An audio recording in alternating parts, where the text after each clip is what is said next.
था, इसमें आप और हम आते हैं। इसकी भी 3 कैटेगरियां बांटी गई है हिंदुस्तान में। कितनी कैटेगरियां बांटी गई है? 140 करोड़ की आबादी है हमारे देश की। उसमें 20% अगर पैसे वालों को निकाल देते हैं तो बाकी बचते हैं ये 80% लोग, जिसमें आप और हम आते हैं। इनकी भी ये 3 कैटेगरी है। 3 तरह के लोग हैं ये। कितने तरह के लोग हैं? 3 तरह के। Number 1, number 2 and number 3। अब ये तीनों लोग कौन कौन से हैं? इनसे मिलना चाहेंगे? सबसे पहले मिलते हैं नंबर 1 से, इस आदमी से, इस प्राणी से। ये प्राणी यहाँ पर बैठा है। कौन बैठा है? ये प्राणी यहाँ बैठा है। मेरी बात खत्म हो तो ईमानदारी से हाथ खड़ा कर देना कौन कौन इस कैटेगरी में आता है। बात खत्म होने के बाद पहले सुन लो, ठीक है? ये 80% की पहली कैटेगरी कौन सी होती है? इस कैटेगरी में कौन कौन से लोग आते हैं बताने जा रहा हूं, ध्यान से सुनिएगा। ये कैटेगरी वो कैटेगरी होती है दोस्तों जो रोज सुबह 7 बजे उठती है, 8 बजे नहा धो के तैयार होती है, 8:30 तक अखबार पढ़ती है, 9 बजे तक ये एकदम रेडी होते हैं अपने घर से बाहर निकल के अपने ऑफिस में, अपने बिजनेस पे जाने के लिए। Right sir?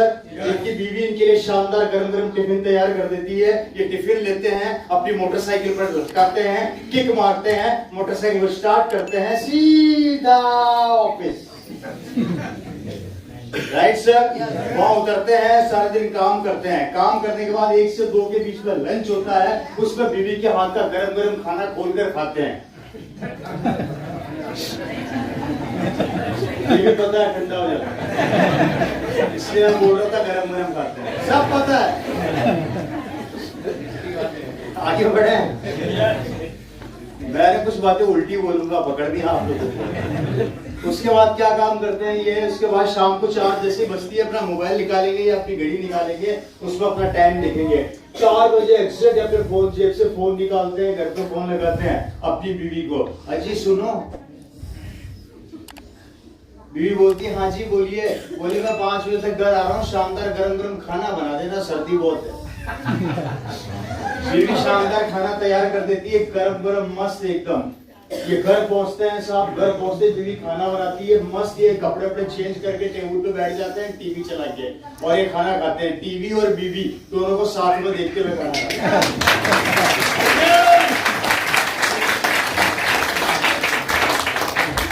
अगले दिन फिर सुबह 7 बजे उठते हैं, 8 बजे घर से निकलने की तैयारी कर लेते हैं, 9 बजे ऑफिस पहुंचते हैं। पिछले 20 साल से यही काम कर रहे हैं। महीने की सैलरी होती है 25,000 रुपये। पूरी 25,000 के अंदर अपनी जिंदगी का 70% 60% टाइम को निकाल देते हैं। इनके कोई सपने नहीं होते, कोई ख्वाब नहीं होते। बेटा बोलते पापा मोटरसाइकिल चाहिए तो गाल पे मिलती है मोटरसाइकिल ही है। बात समझ में आ रही है? पूरी जिंदगी मेहनत करने के बाद अगर इनकी बीवी इनको ये बोलते हैं जी सुनिए दिवाली आ रही है, सोने की चूड़ियां दिला दो, बजट बिगड़ जाता है।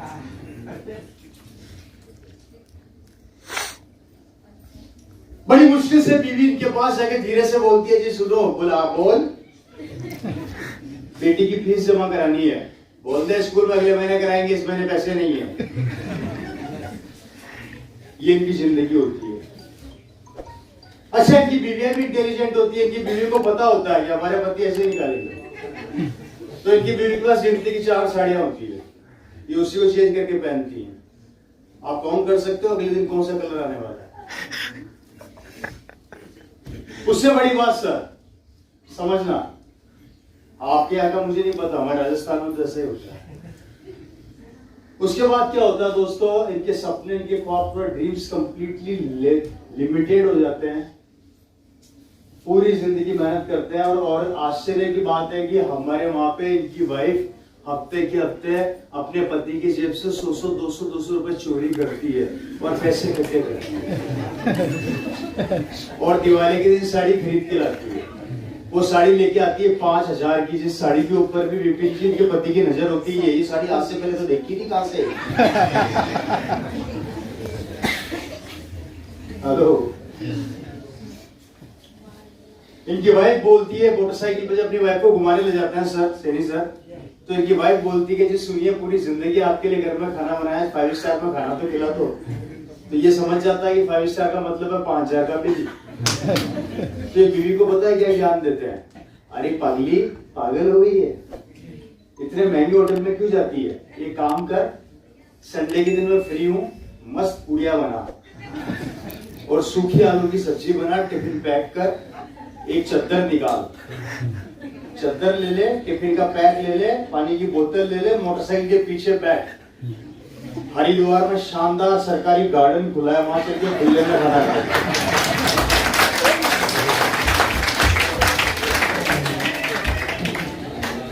वहां ले जाके बिठा देते हैं, मस्त शानदार शानदार गरम गरम खाना खिलाते हैं किसी को, और शाम को सस्ते में निपटा के कर लिया।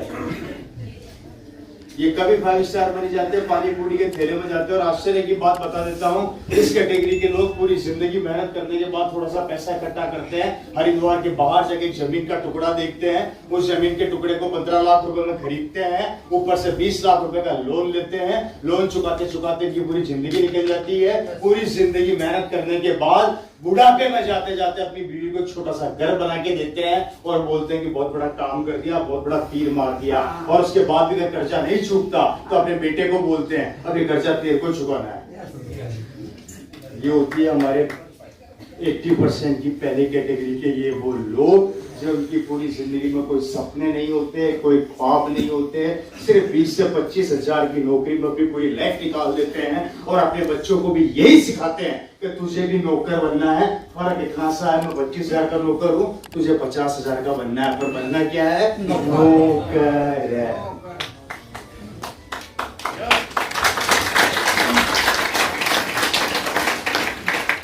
कौन कौन आते हैं इस कैटेगरी में?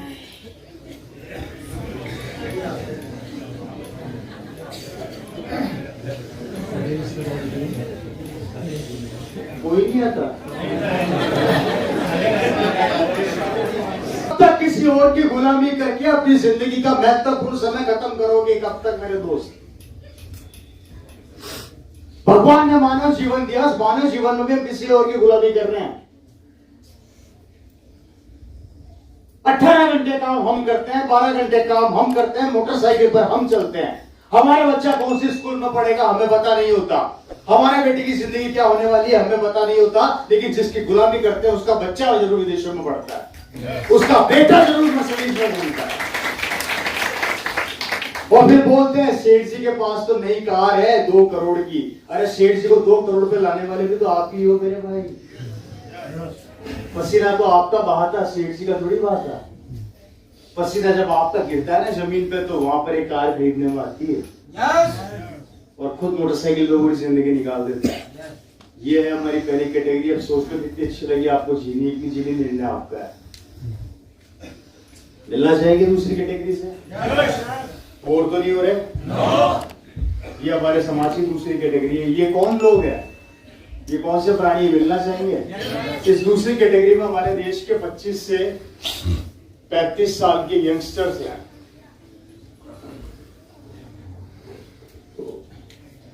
ये वो कैटेगरी है, ये अपनी एजुकेशन कंप्लीट करने के बाद अपने घर पर आती है, घर पर रहती है। मुझे नहीं पता कि आपके आसपास ऐसे लोग हैं या नहीं है। ये रोज सुबह उठेंगे 6-7 बजे तक, 8 बजे तक, 9 बजे तक, 10 बजे तक, 11 बजे तक के उठते हैं, नहा धो के तैयार होते हैं। तैयार होने के बाद एक सवाल करते हैं अपनी मम्मी से, पापा ऑफिस गए क्या? तो ये जवाब मिलता है हाँ पापा ऑफिस चले गए। फिर ये शेर बन जाते हैं। फिर ये अपनी मोटरसाइकिल निकालते हैं। अच्छा ये अकेले नहीं होते, इनकी गैंग होती है पूरी। क्या होती है इनकी पूरी एक गैंग होती है जो सब मोटरसाइकिल निकाल के आती है। और ये पता कहाँ मिलती है कैटेगरी? ये 2 जगह मिलती है, चाय की दुकान पे या फिर पान की ठड़ी पे। चाय की दुकान पे या किसी पान सिगरेट वाले की ठड़ी बोलते हैं, दुकान बोलते हैं, व्हाटएवर जो भी है, वहां मिलते हैं ये लोग। ये सारे दिन बैठे बैठे अपने टाइम को किल करते हैं, फालतू की बातें करते हैं, हरिद्वार के चक्कर मारते हैं, इधर से उधर घूमते हैं, 1 से 2 के बीच में घर जाते हैं, खाना खाते हैं। जब घर जाते हैं तो इसकी माँ इनको बोलती है अरे बेटा अब तो 2 पैसा कमा के लिया, इतना बड़ा हो गया, कब तक तेरा पेट भरेंगे? बोला हाँ कमा के लियाऊंगा, जब नौकरी मिलेगी तब देखूंगा क्या होता है। ठीक है साहब, ये उसके बाद वापस निकल जाते हैं और ये कम से कम अपनी जिंदगी का सबसे महत्वपूर्ण टाइम इसी काम में बर्बाद करते हैं। और हमारे देश पूरे वर्ल्ड की कंट्री की बात करूं, पूरे वर्ल्ड के अंदर इंडिया एक ऐसी कंट्री है जिसमें यंगस्टर सबसे ज्यादा है। है या नहीं? और उससे बड़ा दुर्भाग्य हमारे देश का ये है कि उन यंगस्टर्स में से 80% यंगस्टर आज की तारीख में लाखों रुपए की एजुकेशन लेने के बाद बेरोजगार है। और उससे बड़ी बात, उन 80% का 10% यंगस्टर आज की तारीख में डिप्रेशन का शिकार होता जा रहा है। और उससे बड़ी बात, उस 10% का भी 1% आत्महत्या कर रहा है, फांसी लगा रहा है। मैं अभी मीटिंग कर रहा था, ये बात आपको बताऊं, बिलासपुर की है, लास्ट संडे छत्तीसगढ़ में बिलासपुर में प्रोग्राम कर रहा था। वहां पे एक कपल बैठा हुआ था, उनको जब ये बात मैंने बताई तो कपल रोने लगा। मुझे समझ में नहीं आया रोया क्यों, तो हमने उनसे पूछा क्या हो गया, आप एकदम से रो क्यों रहे? तो उस कपल ने खड़ा होकर यही बोला था कि अभी 5 दिसंबर को मेरे बेटे ने कमरे में पंखे से लटक के आत्महत्या कर ली। काम नहीं मिलने की वजह से, नौकरी नहीं मिलने की वजह से। इससे आपकी ये बात सुन के मुझे मेरे बेटे की याद आ गई। हमारे देश का यंगस्टर आज की तारीख में बेरोजगारी, डिप्रेशन और आत्महत्या का मरीज बनता चला जा रहा है। और जिसके अंदर हम लोग लाखों रुपए की एजुकेशन दिला के उसको ये बोलते हैं कि तेरे पढ़ाई पे मैंने इतना पैसा खर्च कर दिया, 2 पैसा कमा के तो ला। अब वो 2 पैसा कमा के लाएगा कहां से? सरकार तो एक, हम अनेक। काम एक, हम अनेक। किस किस को मिलेगा, कब मिलेगा और कहां मिलेगा, बताइए मुझे। माफी चाहता हूं, बुरा मत मानना, भगवान ना करे कल को आपके बेटे के साथ अगर ऐसी कंडीशन बन गई तो क्या करोगे?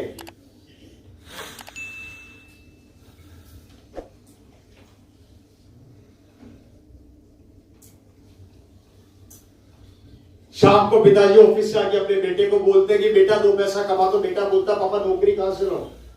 काम मांगने जाता हूं, काम मिलता नहीं है। इतना पैसा खर्च कर दिया पढ़ाई के ऊपर, 25,000 की नौकरी मांगता हूं तो पीछे से आवाज आती है 15,000 पर मैं करने को तैयार हूं, बताइए मैं क्या करूं? दिल्ली चला जा। दिल्ली जाता हूं तो दिल्ली में काम नहीं है, क्योंकि दिल्ली में मैं अकेला नहीं, मेरे जैसे लाखों लड़के भरे पड़े हैं आज की तारीख में। इफ्को चौक से अगर आप निकलो एयरपोर्ट के लिए, महिपालपुर के लिए, वहां टैक्सियां चलती है, वैन जो है आपको महिपालपुर से इफ्को चौक छोड़ती है 20 रुपए में। और एक ही टैक्सी के अंदर 8-8, 10-10 बार एक ही राउंड में छोड़ के आते हैं। वो 200 रुपए कमाते हैं एक राउंड का, और डेली के 20, 25, 30 राउंड करते हैं। एक दिन में 5 से 6,000 रुपए कमाते हैं वो लोग। लाखों रुपए की एजुकेशन देने के बाद भी हमारा बच्चा 20,000 की नौकरी नहीं कर पा रहा, और एक टैक्सी चलाने वाला आज की तारीख में 50 से 60,000 रुपए कमा रहा है। तो फिर ये लाखों रुपए की एजुकेशन किसने दिलवाई थी हम लोगों ने? और इसमें भी कंपटीशन, न इज्जत, न नाम, न सम्मान, न रेस्पेक्ट। क्या करोगे? और ये आंकड़े तो मैं बता रहा हूं सर, 2025 के 2030 में क्या होगा और 2035 में क्या होगा, जब पूरे हिंदुस्तान के अंदर कंप्यूटर्स काम हो जाएंगे, रोबोट काम करेंगे, तब क्या करोगे? और आंकड़े बता देता हूं, एक फास्ट टैग का छोटा सा स्टिकर लगा था मेरी कार के ऊपर, 60,000 लोगों को नौकरी से निकाल दिया एक दिन के अंदर। आप सब अच्छे से जानते हैं। और 2030 के अंदर हिंदुस्तान का 80% मार्केट होने वाला ऑनलाइन, और हो चुका है। एक जमाने के अंदर मार्केट में खाना खाने जाते थे, अब खाना घर पे आता है। एक जमाने में सब्जी खरीदने बाजार पे जाते थे, अब सब्जियां घर में आ रही है। एक जमाने के अंदर बैंकों की लाइन में लग के पैसे निकालते थे, अब ये बैंक ये चल रहा है मेरी जेब में। अगर ये सब चीजें ये करने लग जाएगी तो 2030 में हम क्या करेंगे? 140 करोड़ के 160 करोड़ हो जाएंगे, तब क्या करेंगे? और 160 करोड़ के 200 करोड़ पहुंच जाएंगे, तब हम क्या करेंगे? अगर आप लोगों के पास कोई ऑप्शन हो तो हमें दे दो, और नहीं है तो हमारी सुन लो। कुछ तो करो।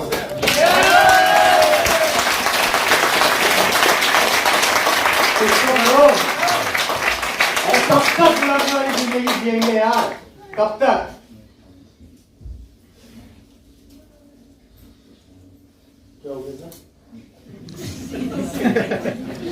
कब तक? ये है हमारे देश का भविष्य जो आने वाले समय में बर्बाद हो रहा है, और हमारे यंगस्टर इस कैटेगरी में आते हैं और आज की तारीख में खत्म हो रहे हैं काम धंधा नहीं होने की वजह से। बताइए इस कैटेगरी में कितने लोग यहाँ पर बैठे हैं जो आज इस कैटेगरी में हैं?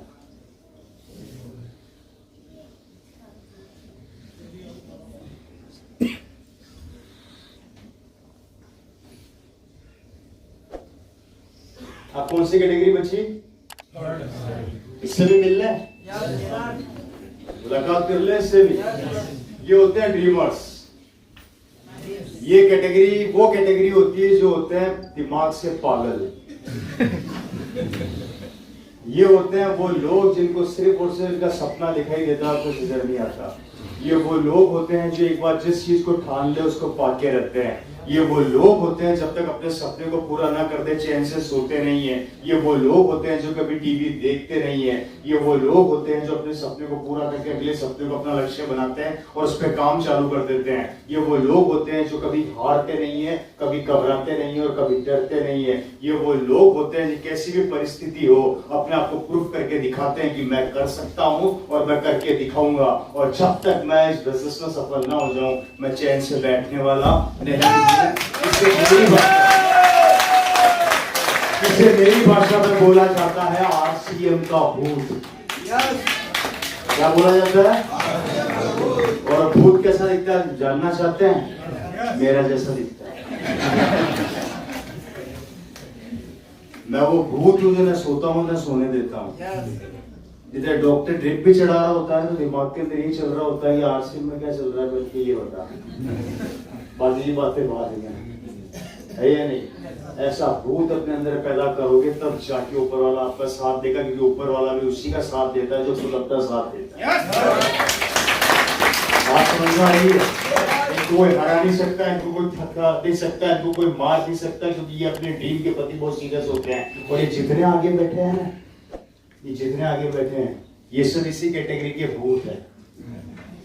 ये रुकने वाले माफी चाहता हूँ आप लोगों को मैं भूत बोल रहा हूँ, पर सफलता का भूत बोल रहा हूँ। ये वो लोग होते हैं जो किसी भी हालत में मारने वाले नहीं होते हैं।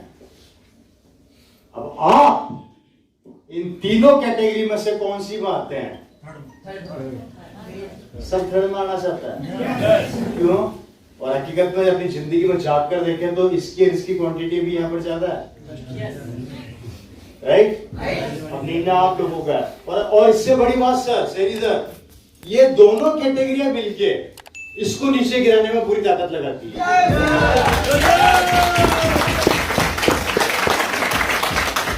ये दोनों कैटेगरियां मिलके इसको नीचे गिराने में अपनी पूरी ताकत लगाती है कि बेटा हम आगे नहीं बढ़ सके तो तू कैसे, तुझे कैसे बढ़ने देंगे, तेरे रॉयल्टी कैसे आएगी, मैं भी देखता हूं, है या नहीं? ये वो लोग होते हैं। अब निर्णय आप लोगों को लेना है, इसमें रहना है, इसमें रहना है या इसमें आना है, डिसीजन आप लोगों को करना है। Right sir? आगे बढ़े? आगे बढ़ते हैं दोस्तों। मेरे फादर कहते हैं कि स्टोरी बहुत इंप्रेसिव होती है और इंप्रेशन भी डालती है, और कहीं ना कहीं कहानी एक ऐसा पार्ट होती है जो हमारी जिंदगी के अंदर एक बहुत बड़ा रोल अदा करती है। हर इंसान की जिंदगी की स्टोरी है और वो अपनी स्टोरी को इस तरीके से रखना चाहता है या बताना चाहता है कि कुछ लोग उस स्टोरी से कुछ सीख जाते हैं या कुछ लोग उस स्टोरी को मात्र मजाक समझ के छोड़ जाते हैं। वो हमारी सोच पर निर्भर करता है कि हम किस थॉट में जा रहे हैं, किस विचार में जा रहे हैं, है या नहीं? मेरे फादर इस कैटेगरी में थे। कौन सी कैटेगरी? नौकरी वाली कैटेगरी। यहां से निकल के वो सीधा किस कैटेगरी में आए? Third category.